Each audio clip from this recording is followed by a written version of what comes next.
Cool. And just like that, we're right back.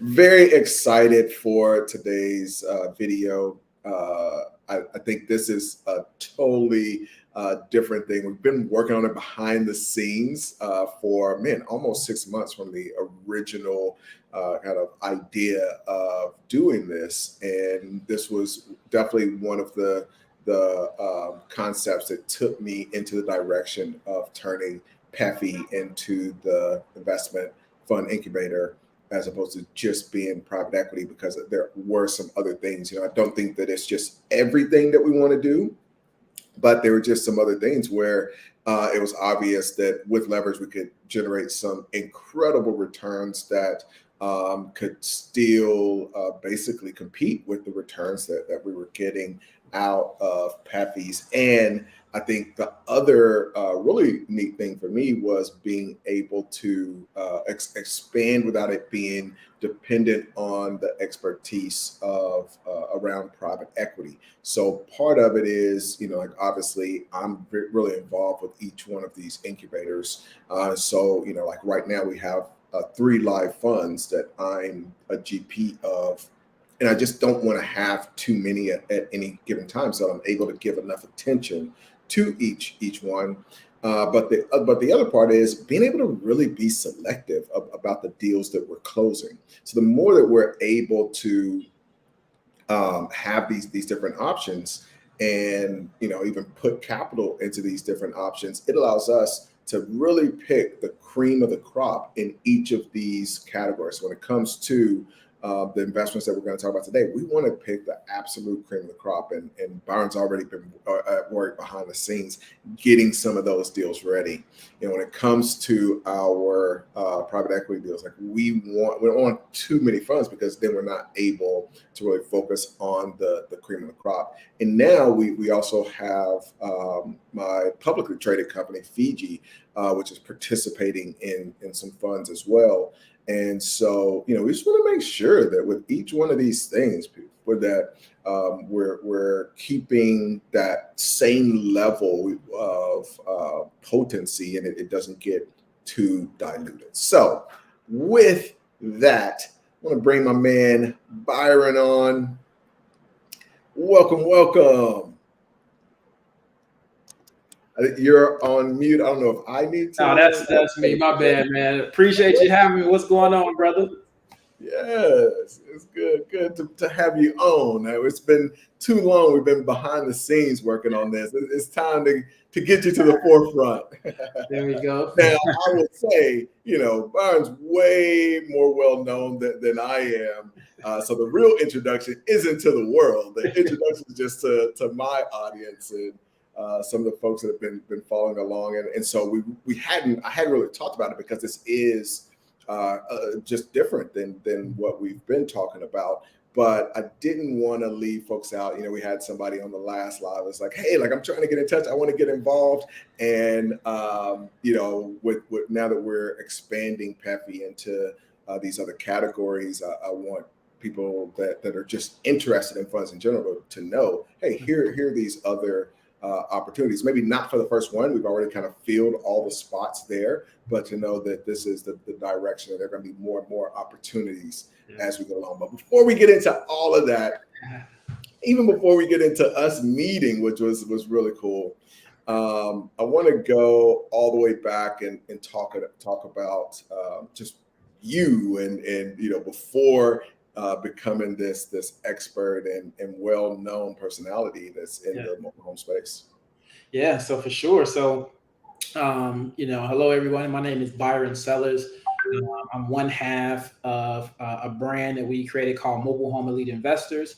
And just to let you out, how I got started. Listen, I went the traditional route. Went to college, got my degree. I played basketball in college. After I came out, I came into the transportation industry. And I was, a few brokerages. I had a lot of mid-level jobs where didn't make more than $50,000 for 10 years, right? And I knew it was always something for me. I always had my mind was always exploring and curious about things. And my best friend had told me one time, he said, "Man, if you really want to build wealth, man, you need to tap into real estate." And this had to be about like 2014 or so. And that just really made me curious. And, just like everybody that you see that's getting to real estate, we read Rich Dad, Poor Dad, right? We go into a few books and it really struck my curiosity. And that's when I knew I had to really change my habits. And, my habits before that was, just playing video games and hanging out with friends, chasing the weekend, living check to check. And I knew I really wanted to change in my life. And so then I started tapping in, right? Just really start pouring into my mindset, a lot of books, start going to different conferences, just really start investing in myself. And, fast forward, I remember the first time I came across a mobile home, I came across a mobile home that was like $7,000 in 2015. And my only uncle I had in my family that did real estate was like, that's a terrible investment. Like, why would you don't do it? And I listened, right? I listened. That's what you always heard, which is what I love. I just want to tell you that right now. Yes. I would tell people I was buying these little businesses, I would get two responses. One would be that you can't do that. That was one of the funniest things. People would literally say like, "Oh no, you can't do that," and it was so confusing. I'm like, "Why do you think that?" Like it just tells you a lot about people's mentalities. The second thing was like, "Oh, that is a terrible investment." I remember when I bought a tanning salon, and I'd have a black person that's telling me like, "No, those things are terrible." I'm like, "How do you know? Like, Right. like when was the last time you went to a tanning salon? Like, why are you the person?" I go to say maybe a white person who's like super tan and saying like, "Oh, but you have never had an experience in a tanning salon is telling me about this business." Man, listen, I listened. And, again, I walked away from it, but, who knows, full circle, I got really close to getting my first investment property. March 2nd, I went to go do the walkthrough, the basement flooded.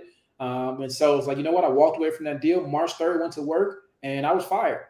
And so that's when I decided, I was just like, you know what, I've been, doing my homework. I'm so curious about being an entrepreneur. Let me take a chance on myself. And, honestly, y'all, it was just like most entrepreneur stories. It was hard.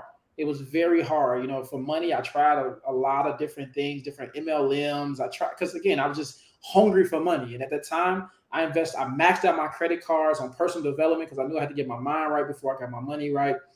And I started driving, ride sharing, apps and just doing whatever I could to make some money. But my focus was still, I wanted to be in real estate. And I came across a podcast that was about mobile home investing. And it really struck my curiosity. I sent it to my wife. And man, it was just like when I got home, she was like, look, babe, I know you want to do regular single family homes and multifamily, but I think we need to go in this mobile homes. This sounds great. And I had never heard of it. That's interesting, even for her to, like obviously I've met your wife and amazing lady, but I mean for anybody, because I just think it has this kind of tarnished reputation. Yes. And so for her to be able to see the opportunity, like now, fast forward, we know what y'all but back then that's incredible that she was able to have that insight. Yes. And, we kind of hit the ground running. We end up, it took us, about 3 months to find our first deal. We saw over 45 different mobile homes before we got our first deal. Our first deal, we bought 2 mobile homes for $4,300. We flipped one for $9,500. We flipped the other one for $10,000, made $19,500 in 45 days. It's like, yeah, this is what we're doing. And we just continue to duplicate the process, continue to grow the process. And then every time people ask us like, well, so you're not working, what are you doing? I'm like, we're doing mobile home investing. I'm like, what? And they always wanted to learn more. And so we was like, you know what, let's start teaching people how to do this as well. So we documented our process. We put out, different programs. Well, to that very first deal, because that's where life changes. Yeah. It's like there are very few increments like that first one where you go from, depending on ride share, just a few dollars every ride. And so you're thinking like, how much time and effort do I have to put into this? And basically your leverage is an app. How much time and effort do I have to put into this in order to get the money that I need to just live this month?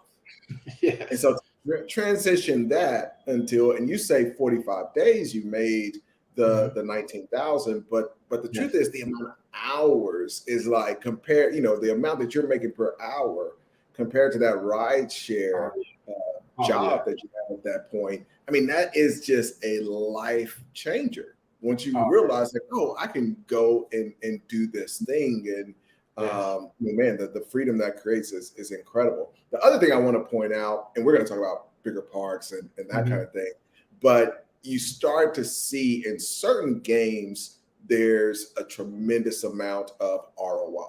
Mhm. And that's, when we're looking at things from the fun perspective, that's always what we're paying attention to. It's like, okay, and then, obviously when we went through our conversation, we talked Mhm. about bigger parks and that kind of thing. But you just start to see, oh, okay, in this game, this is the kind of ROI that you can Yes. get. It's almost great. One of the most important things is that I think is a just consistent theme Mhm.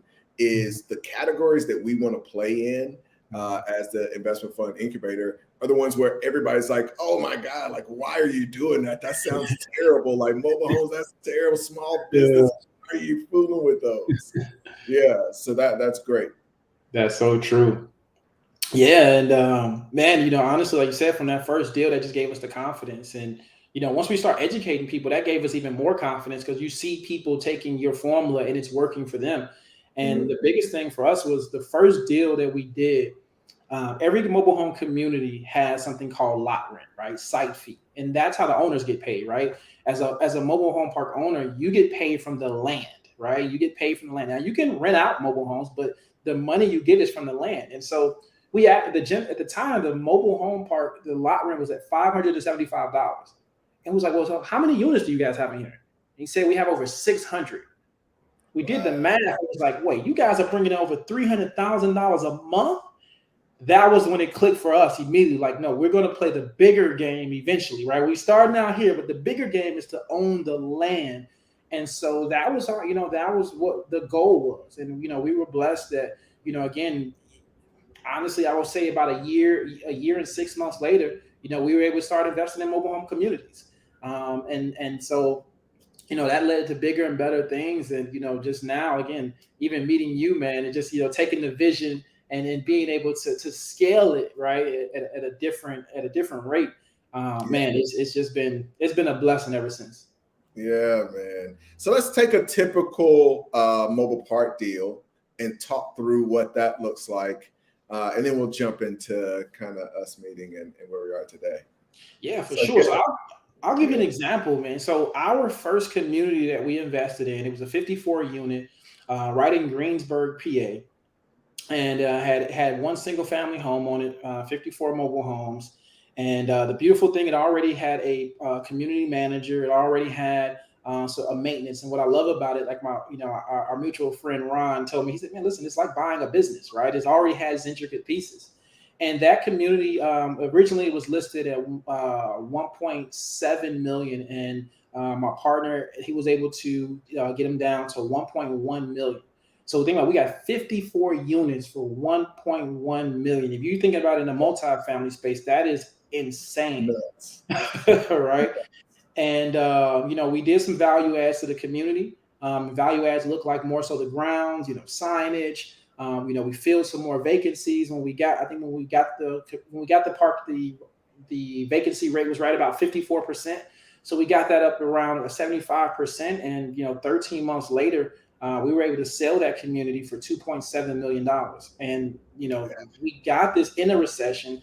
Everything again, this was a well-performing asset. We, even under the moratoriums that were in place for the rent, we unfortunately only had to do, less than 6 evictions on a 54 unit. And so, that turnaround in 13 months, that was just like, okay, this, we still sit in the gold mine. Yeah, yeah. And I love just again going back to that ROI. You look at something like that, and even if you're only getting a 50% amount of leverage on that, Yeah. I mean you're talking 4-5 times on Yeah. the exit and in a year. And these are the really crucial things that I think we talk about when we get into being a fund manager. It's not even just making money, it's Mhm. how quickly can you make the money? Yeah. But between like buying the business and exit, how long is that going to be? How Mhm. much money are you generating in income? Can you make money? Because there's some assets where all you're going to get is like, okay, we're going to buy this, we're going to sell it for more stock or something like that. Yeah. But, we love assets like businesses. We love assets like mobile home communities where you're buying it, you're going to make money every single month. That adds to your ROI. Then you're going to exit at a 2-3x of what you bought it at. And there's some amount of leverage that you're able to use that really turns that into a 5-6x on your money. So when you can do that in a year, that's a very unique asset to be able to place into a fund. Now, the really cool thing is, it's not like you can do that with $1 billion. And so our niche is, how can we take this $2 million fund and be able to, exit at 6 million? Yeah. And, this is one of those categories where you can just see those deals happening and out there, which is exciting. Yes. No, it definitely is. Again, it's just, and then for us, I think what I love about it is still in line with, with my purpose. Again, my purpose, I tell people, is just love and helping people, right? So now providing affordability, because in this space, this is the only non-subsidized affordable housing left in America, right? Everything else, you're going to have to get Section 8 and things. So, again, I always tell people, you put the people first, you get rewarded financially. And as you see, it is some huge rewards in this space. Yeah. So first of all, get the likes up. Thank y'all for popping in. If you do have any questions, feel free to pop those in. But definitely get the likes up. All right. So I want to hear from your perspective. I don't think I've ever really gotten it from your perspective. So you meet my friend and your friend. You're talking about kind of what you're up to. He's in Colombia. Yes. I have a home in Colombia, in Medellin. And so what was that first conversation where it was even brought up, this concept of maybe you do a fund? Yeah. So, when we first met, just learning what he did and, just having conversation, he brought the idea about buying businesses. And I was just like, I never thought about that, like buying an entire business, right? I know, people, before I bought a turnkey website before, right? But I didn't really understand about how buying a business. So once he got to explain it to me, I was like, wow, why don't more people do this, right? And then I remember he brought up, he's like, man, I got a buddy named Ace, and this is what he specializes in. And he brought about the raising capital, but I was so intrigued with just the fact that you can buy a business, right? I'm just like, wait, I can buy a business and now I can become the CEO or the president and get a salary. Like all those things were so intriguing. And so as we continue to talk, a little bit more, I know further down the line, I was talking to him about, again, I wanted to invest with people that we taught. I wanted to start investing with more people. And, at first I thought about, more so syndications. And he asked me, like, you ever thought about doing a fund? And he was actually, I want to say, the fourth person that asked me, like, hey, man, you should raise a fund. I knew nothing about it. So it was just like, oh, okay, cool. But I don't know anybody. Right? I know one gentleman that, that raised a fund, but I didn't have any interest. He said, well, that's what Ace does. And like, really? And, I had the opportunity when I was down there to, to meet you. And then once I started diving more into it and learning more, and even from our conversation, I was like, this makes a lot more sense, doing it this way. And the key thing that stuck out to me, I remember you was like, at one point in your life, you're going to have to manage money. That was the biggest thing that started. You said, so most of the time when you retire, you're going to have to learn how to manage this money. So this is the best time now to start learning how to manage, a lump sum of fund. And I was like, wow, that made so much sense to me. Yeah, it is. It's we really take out an afternoon whenever I meet with somebody like you, where it's like, okay, let's talk about doing a fund. And I was in Miami doing this recently, and it's like it's a step-by-step thing, because I was just like you. I mean, it's the same thing where I had people before saying you should do a fund, and I'm just like, okay, I don't know about doing a fund. Like, I'm already making this money. I've told you, like, me doing a fund sound like I'm giving up money that I'm making right now. I just keep all the money instead of giving it to these other people. It's just like all of these things that I had that was just total misconceptions. And so you get into the benefits of, just running a business like a fund, the wealth building capabilities of being in that industry. and the tax benefits. Like you mentioned, just the fact that that is what you've got to do eventually. If you're going to retire, you become a money manager, so you want to start that early. But it becomes this it's all the things that I had to do it to start to realize, thinking about it becoming your track record and credit report of your business history, just all of these things. So that is, that was that process, and it's cool to just walk people through those things. But yeah, it was like afternoon, my little office in Medellin. Yeah. You and the wife coming down. Ron sat in, and shout out to Angela. Angela sat in that meeting, and then she ended up joining PEFI 5. So she's in our all-female private equity fund incubator. And so she was in that meeting as well. But once you really break it down to folks, they start to get that, this is the business that I want to be in. And is this the reason that Wall Street loves having fun? Like, they're not doing anything that don't make sense. That's true. That's so true. I do want to tell the folks, obviously with this first one, we've got all of the GP spots filled. And I will say, Byron did an amazing job. One of the things is this investment fund incubator is so interesting because it's great for people like you, because you've been working with people for years. Even for my very first PEFI, I was able to cherry pick, some of the very best star players for that first fund. And so that's what we were able to do with the mobile home fund, and that the level of talent is just nuts, man. With the deals that they're doing outside of everything we're talking about is just absolute crazy. So I'm very excited. So in this one, there aren't GP spots available, but there will be LP spots available. And so I just wanted to talk a little bit about that. And I know you had mentioned, there'll be some other benefits. They'll get access to, your course and some other things once for the people that do become LPs, because we do want them to be educated.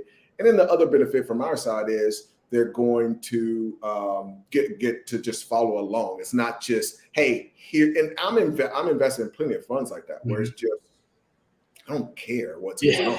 You know what I mean? Like, I don't want to hear about it. Just send me my quarterly distribution, and that's all I need. But we do want, for those that are interested, we do want to have more of an open book where they just get to see what we're doing, why we're doing it, how we're structuring it, and that becomes a little bit of a lesson opportunity to learn. So yeah, anything you want to add just about that dynamic with the LPs? Yeah, so definitely, again, just having the opportunity to have a hands-on approach. One thing, I love about, acquiring mobile home communities, the homes inside, right, are other investment opportunities. And so, again, being an LP, you get to have firsthand opportunity with our training, right? And then again, like Ace talked about, having that all-star team, we had several students who have made six figures in less than a year from just, flipping mobile homes, right? On the side, right? And strategies that, literally, like, getting passive income from one unit, $1,500, which is insane in that space, right? Different strategies. So, again, that's the beautiful thing about it, is so many, and that's what I love about Ace, being able to take my mind and just kind of 10x the vision, just so many other opportunities. And when you talk about it, like, we have opportunities to acquire communities. And I think that's the biggest thing, right? Not just a building that sits here and it's in a community. No, we are acquiring entire communities. And so those value adds, being able to, we change a lot. It's like, it's just so endless. That becomes a totally different business and income that can be sold, it's really cool. Yeah, man. So I'm looking forward to it. I think that this is something that, I always tell people, even for me, I had a vision, but I think the divine created something much larger, and it incorporates so many other people. And I think that this, I don't even like calling it opportunity. This is more so just a making history of what we're doing, because it's not, especially in this space, it's not people that that look like me and Ace that are very heavily inside this space. So open up new doors, and for us, we want to get a piece of this $24 billion industry. Yeah, yeah. I love it. I love it. That's you might as well end with a number like 24 billion. You know what I mean? I met this one from Sigma. This is my man. He's up in San Francisco. Thanks for checking in. For some best case study content publicly on the internet. Yeah, like we try to keep it just open. We try to keep it open. Thank y'all so much for popping in here. We'll be in touch soon just on these LP opportunities, and there will be another mobile home fund.